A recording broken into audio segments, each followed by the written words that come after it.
আজ বিকেলে মাসুমণি বাড়ি এলাম। আমি একাই এসেছি, বোনের কিছু কাজ আছে তাই বললো একটু পরে আসবে। অ্যাকচুয়ালি আমরা রাখি কিনতে যাব, তো মাসুমণিরও নেওয়ার আছে তাই এলাম আর কি। তো এখানে বনি পড়তে বসেছে, একটু ওর প্রবলেম হয়েছিল তাই আমি একটু হেল্প করে দিলাম। চাটা খেয়ে আমরা বেরিয়ে পড়লাম, নইলে বৃষ্টি আসলে খুব অসুবিধায় পড়তে হবে। আমার বোনও চলে এসেছে, তো আমি, বোন আর মাসুমণি যাচ্ছি এখন হাতিবাগানে।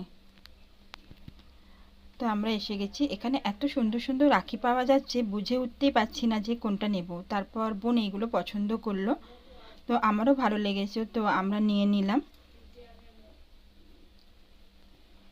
তো এবার আমাদের নেওয়া হয়ে গেছে। এখন এই দোকান থেকে একটা বোল নিলাম, তো দেখি আমার পছন্দ হয়েছে তো নিয়ে নিলাম। এবার যাচ্ছি বাড়ির দিকে। এই রাখিগুলো আমরা নিয়েছি, সুন্দর হয়েছে না দেখতে? আর নিয়েছি এই বোলটা। তো চলো ভিডিওটা এখানে শেষ করলাম, টাটা।